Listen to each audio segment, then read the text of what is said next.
Hello, and thank you for joining me on this channel where we may be dazed, but we are not confused. We are going to do a What is Haunting Your House reading for the sign of Aquarius. So the purpose of this reading is to take a look at something that you might not be paying attention to that is needing to be brought to your attention so that you can integrate it and move forward into a more prosperous and peaceful future. So, taking a look at the cards that I made ahead of time, it appears that you have an orb in your bathroom, and the numbers associated with the card are 5 and 3. So when people see an orb, they usually state that they are unable to really get a clear view of what exactly it is or where it's coming from. Sometimes it hangs around for a bit, sometimes it goes in and out of view. And what's happening here, I believe, is that you are receiving some sort of flash of insight that you're not quite sure how to get a handle on. You might even feel as if there's something that's kind of peeking in on you from, another space, and it's coming in and out of your view. And this is happening in the bathroom. And the bathroom is a place where we tend to purge or get rid of toxins or soils that we've taken on through the daily process of living. All right. So I feel like there's something that you are needing to get rid of, something that you're needing to cleanse yourself from or detoxify from, and you're not quite sure about all the details with it, but you're just aware that there's something that needs to be viewed so that it can be removed. All right, and I feel like you're getting flashes of insight about that. So let's take a look at the Rider-Waite Tarot to try to clarify these cards. All right, so I have the Hierophant. So I feel like there could be, with the Temperance card in reverse at the bottom of this deck, there could be some imbalance within some type of maybe a system or institution that you are a part of. You could be becoming aware of the fact that there is some type of system or institution that needs to have some things cleared out. Maybe you're not quite sure what it is, but you just know that it's there.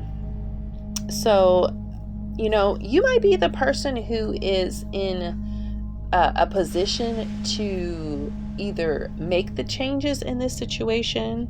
I'm hearing auditing or some type of review in order to maybe account for, accounting could be a thing, account for how something is being instituted within this organization. All right, so this could be career-based. I feel like this could be a religious institution. It could be some type of nonprofit or some other organization as well. All right. And I feel like there are changes that need to happen. You're not quite sure what they are, but you know that they are there, but you know that it's a part of, I don't feel like it was done with malicious intent, but it's just a part of the everyday wear and tear of just kind of existing and participating and connecting with others and operating however this institution or group is.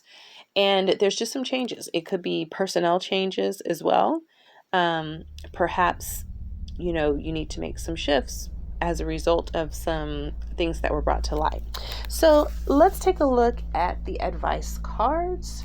And we're going to start with the Divine Feather Messenger.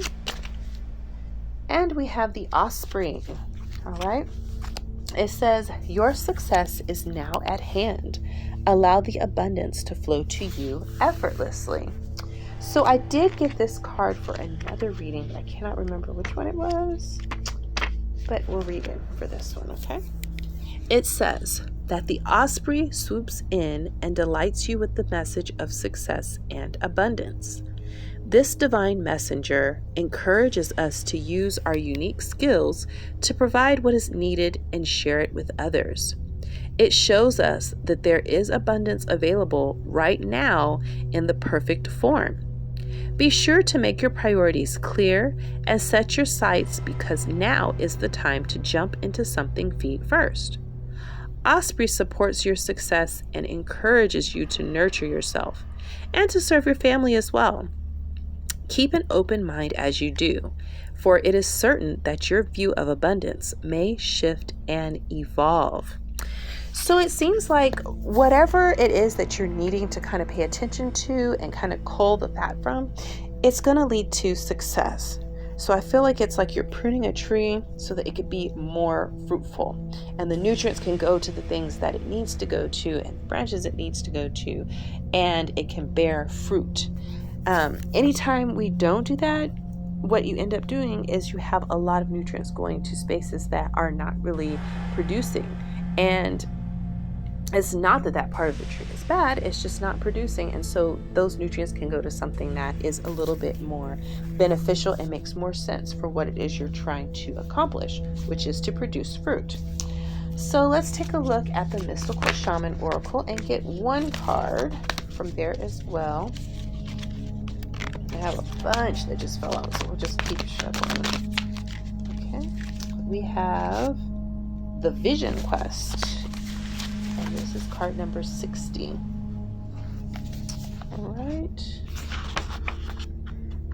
So the message for this card is that in the Vision Quest, you face your fear, you embrace your mortality, and then you meet face to face with spirit. When we feel stagnant, a Vision Quest brings our lives into perspective. We realize our flaws, our potential, and the opportunities that life is now offering us. We remain on a vision quest until we find the key to open a new door or write a new chapter in our lives. Find clarity by spending time alone in nature. If you live in a city, go for walks in a park. If you live in the country, make sure that you spend time outside in contemplation. Get off the couch and get away from your desk. Go outside. Spirit helps those who help themselves. So set your intention and ask nature for a guiding vision for your life. Spirit has been trying to contact you, but received no answer. You are too busy with your life, and there's too much noise inside your head. Do not miss the call again.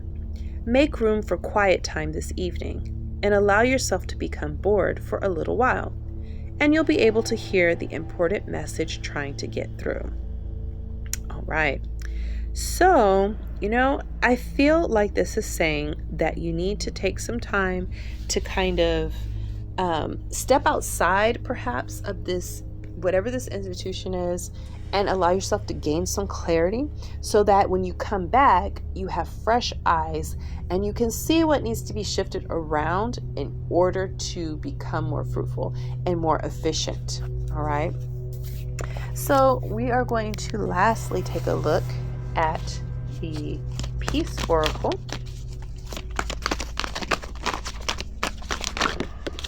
And the card that you received, it just fell on the floor. Oh, but we have creation. All right. So just off the bat, I feel like the reason you're needing to cut back and make these shifts is so that you can open up the energy of creation, or the fertility of bearing fruit. All right. For it isn't enough to talk about peace. One must believe in it. And it isn't enough to believe in it. One must work at it. Eleanor Roosevelt. Creativity is a goddess with a life of her own. She is the indefinable and unpredictable power of the universe. Every act, no matter how small, is one of creation. Be conscious of your actions and all that they manifest. Each act of creativity gives rise to another. A period of intense creativity and productivity brings your plans and dreams to fruition. Concentration and completion, a tangible result. Throw yourself into an endeavor. Your ingenuity will inspire others. Creative abundance flows through me. I have limitless energy and inspiration to give to my heart's desires. My positive actions bring joy, health, and wealth. With every action, I am creating a better world for myself and others. I create great change, and my actions bring peace. All right, so, I feel like, again, this is kind of clarifying that you want for the work and the efforts that you put into whatever project or initiatives that you have to actually go towards something that you can be proud of and that you can look at and say that you have borne good fruit. So, in order to do that, you have to be mindful of the things that are going to not necessarily be in direct opposition, but certainly hinder the expression of that in the way in which you are seeking. Okay. So, all right, that is what I have for your reading, Aquarius, on what is haunting your house. I hope that this was helpful for you and it was able to provide a little bit of insight so that you know what to do to move forward into a more prosperous and peaceful future. Thank you for joining me on this channel where we may be dazed, but we are not confused. And until the next video, bye-bye.